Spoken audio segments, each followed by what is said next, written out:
I agreed with colleagues that I would talk about India's role in world trade, which touches on a number of issues that others have discussed, including my good friend, Professor Bala. I should start out with a disclaimer, and that is I am anything but an expert in India. It's not an area of the world where I have done a lot of work. Most of my work is done in North America and in other parts of Asia, but one can hardly be a trade lawyer without spending a good deal of time studying India. The paradox that I face when I look at India is that we have the country which is now or will shortly be the world's largest economy with about 1.4 billion people. And in 2021, it was responsible for only a little bit over 2.1% of total world trade, which is not really very significant under the circumstances. If you look at exports, India ranks about number 18th in the world, just ahead of Vietnam, which has only 7% of India's population.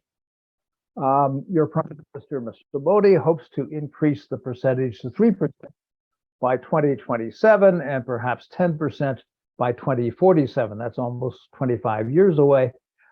Obviously, to do that, he's going to need a great deal of help from Apple, which has just established very substantial operations in India. Walmart, which is talking about producing more in India as they diversify away from China, and many, many others. As far as the U.S. is concerned, India is about number 9th among U.S. trading partners, just behind Taiwan, just ahead of Vietnam, again, a small developing country. Overall, in terms of world trade bureaucracy negotiations, India has a general reputation, I'm not sure it's entirely fair, of being not a cooperating party in the World Trade Organization. They obviously blocked the possibility of a consensus in favor of the Doha round agreements beginning back around 2008. They made it difficult to reach progress on agricultural subsidy reduction, and in particular, the conclusion of plural agreements just by some of the members rather than the others. I would point out that India is by no means the only member who obstructs WTO activity. We certainly have to include in that short list China, South Africa, Brazil, and the United States, including for reasons which have already been discussed here a few minutes ago in terms of blocking the functions of the appellate body. There are two questions that appear to me, again, as a non-expert. What factors over the past 20, 25 years have kept India as a minor player on the world stage in terms of international trade, in a world where international trade has been a major force to raise the poorest citizens of several countries? I'm thinking particularly of China and Vietnam. But in a country where I think one can argue that some unwise domestic policies, which again are not used to India, not limited to India, you can certainly cite Brazil and Mexico. And although in the US we can get by with it for a variety of reasons, some pretty unwise ones in the United States as well.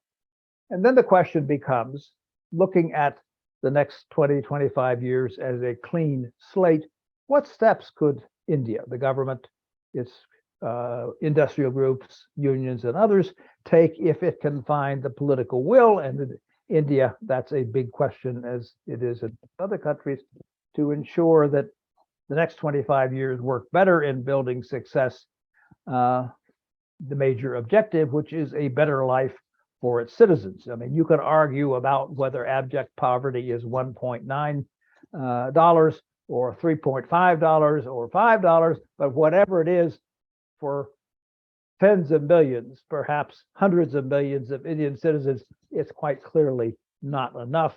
And if everyone can find a way of improving that number over the next couple of decades, it will be a huge benefit to tens of millions, hundreds of millions of people. something which I don't think any of us can disqualify as being critically important.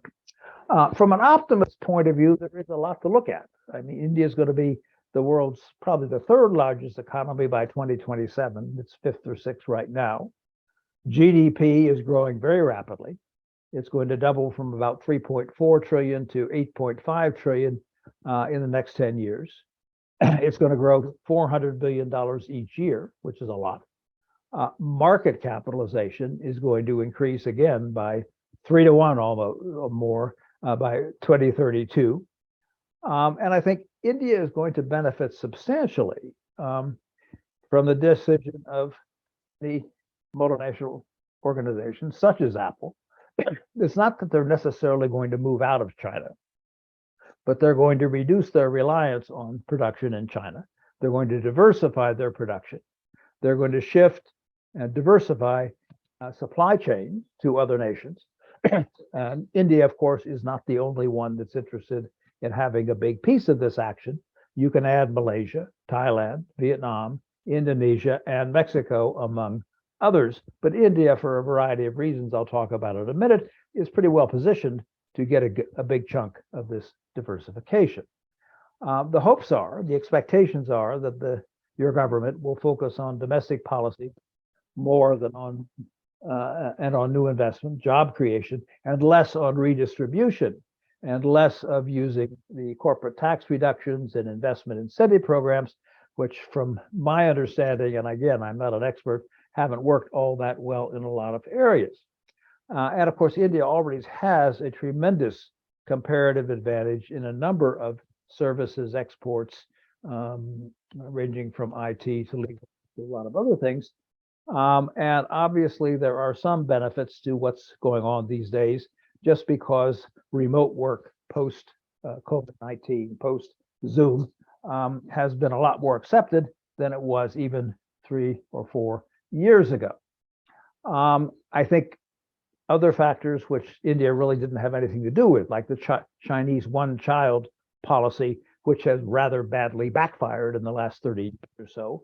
The Chinese population is likely to decline substantially over the next 25 years or so. And the population, needless to say, is aging because efforts to encourage more childbearing in China haven't been very successful. I would point out they haven't been very successful in the US or a lot of Western countries either. So China is by no means alone for that, but certainly there are different reasons. And of course, the Indian population is still growing fairly rapidly, 1.7 billion by 2064, which means overall there ought to be a supply of labor for economic expansion for business, although it's not necessarily in the right place. Some of it, the tech workers are in the south and west, while the major population growth is not there. Despite much talk of deglobalization in the US or Europe, many of us believe that the changes are really likely to be more diversification of supply chains instead of just in time, just in case. So you have more than one supplier in case something bad happens, whether it's a typhoon or whether a serious pandemic or something else. And I think India ought to be in a position right now. The timing is very good, I think, given what's going on with companies diversifying away from dependence on China, if, of course, India's domestic policies are sound and encourage businesses to invest, or in some respects at least don't discourage businesses from investing in India. The education system needs work. There are some obviously excellent universities in India, but there are also some that aren't so excellent. There is some hope today, I understand, that the government is thinking about allowing foreign universities to come in and set up campuses. This has happened in China, for the US, in the EU. It's happening in parts of the Middle East. So there's no particular reason why it couldn't happen in India as well, and help to jumpstart improvement of the university system. On the other hand, I think there are a lot of challenges. Some of you are probably much more familiar with these than I am. India historically has maintained an enormously high level of protection, still does. through high tariffs, through non-tariff barriers, and through what many think is a stultifying and very often changing regulatory environment. And the question is that still going to be the rule, or will the state, the federal, and the state governments be able to moderate this?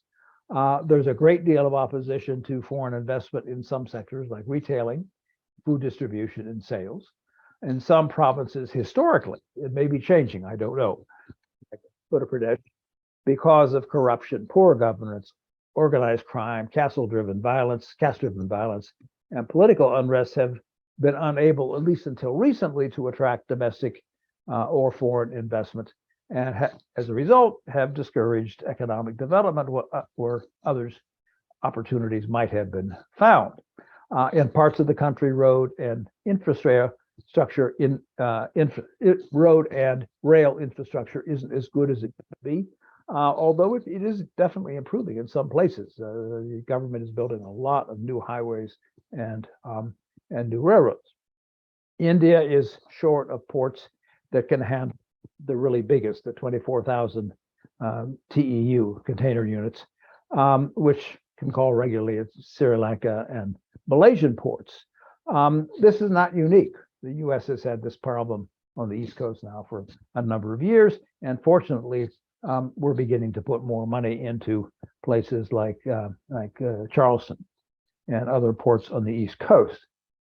I think one of the biggest problems, and I think Professor Bala mentioned it as well, is that the government of India has shown an incredible reluctance to conclude any meaningful trade agreements. You saw that it withdrew from the RCEP a few years ago, presumably because it feared increased Chinese and Indonesian source imports. But one of the results is that some of its supply chains are going to be more expensive in the future because it will be subject, importers, manufacturers will have to pay tariffs on some of the goods they're importing. India is not participating in the trade pillar discussions of the US-sponsored Indo-Pacific Economic Partnership. We don't know yet whether that's going to be significant or not. India, as I mentioned before, is basically considered by many others as an obstructionist of the WTO. It gets blamed for the failure of Doha in 2009, although I would argue that it's not at all unique in that respect. There are others that have a lot of the responsibility, including the US. China has about 125 or 130 in bilateral investment treaties, which my previous speaker talked about it at great length, accurately, and India has almost none, and the ones it has doesn't have any real significant protection for foreign investors.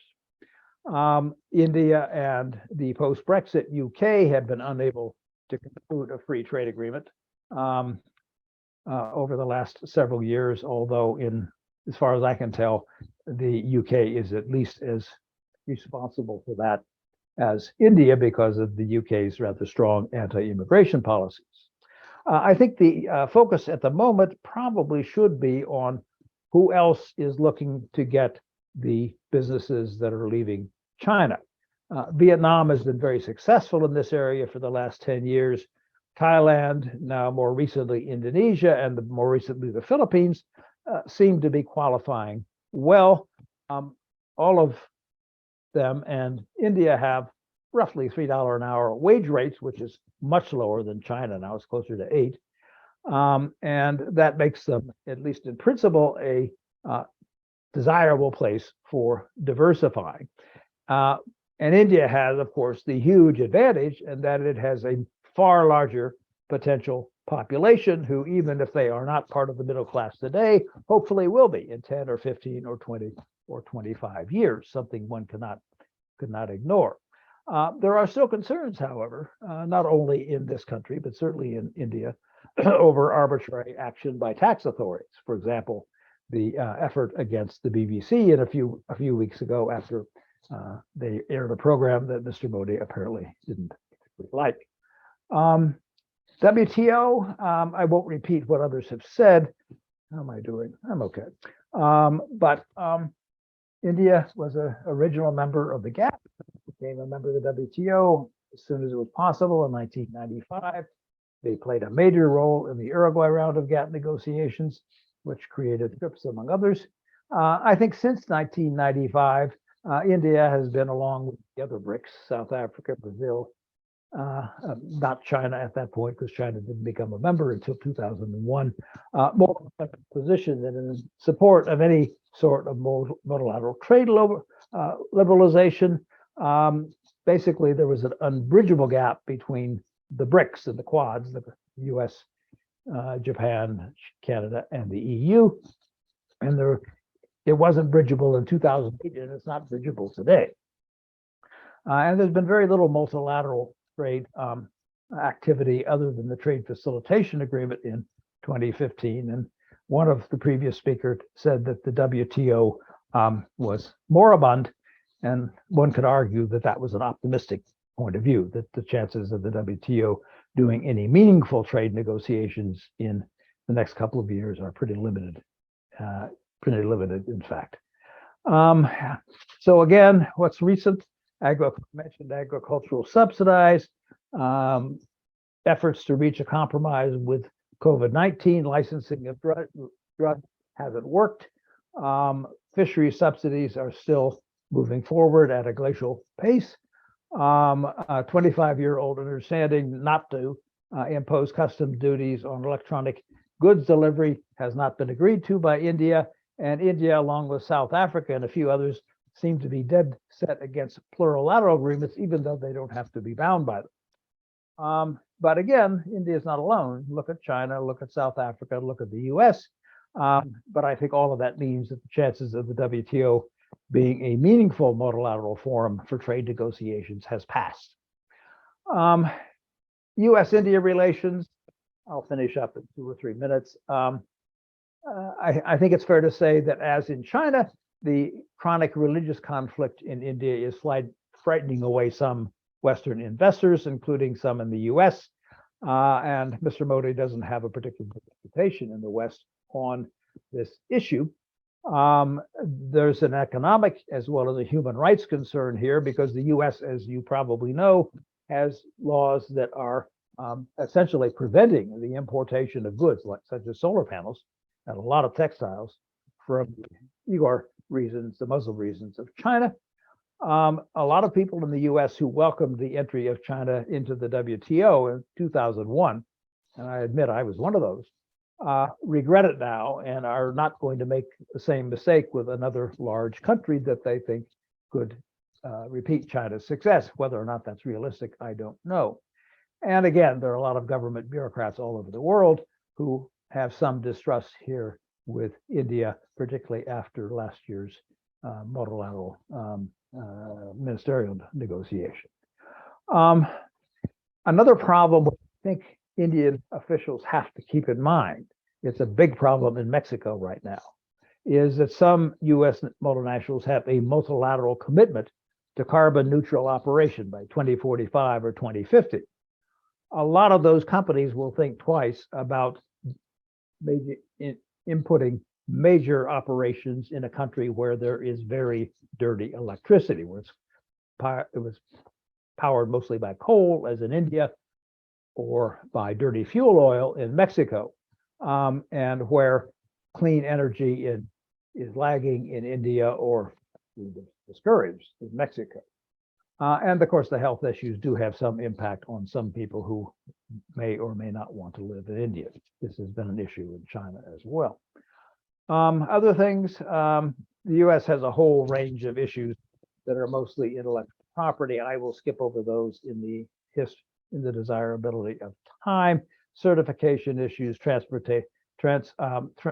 certification issues, transparency issues, and there are some in the US government in particularly, and also I suspect in the EU, that are very frustrated with India's continued support of Russia and purchasing of Russian petroleum after the Russian invasion of the Ukrainians a year ago today. And then the whole series of the IP issues, which I think most of you probably are already familiar with as well. So what about GSP? This is the free entry of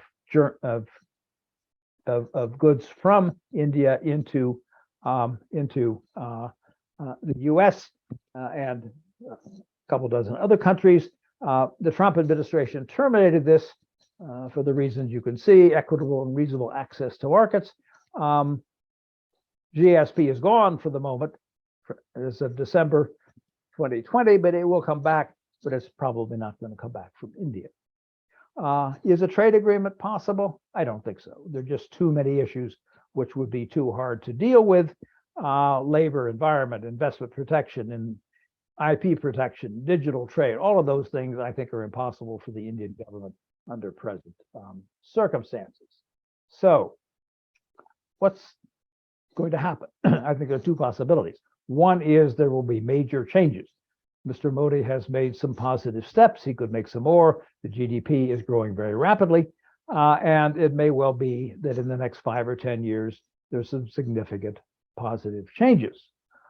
And I think if that happens, it will bring hundreds of millions of Indian nationals up to a higher level of living standard.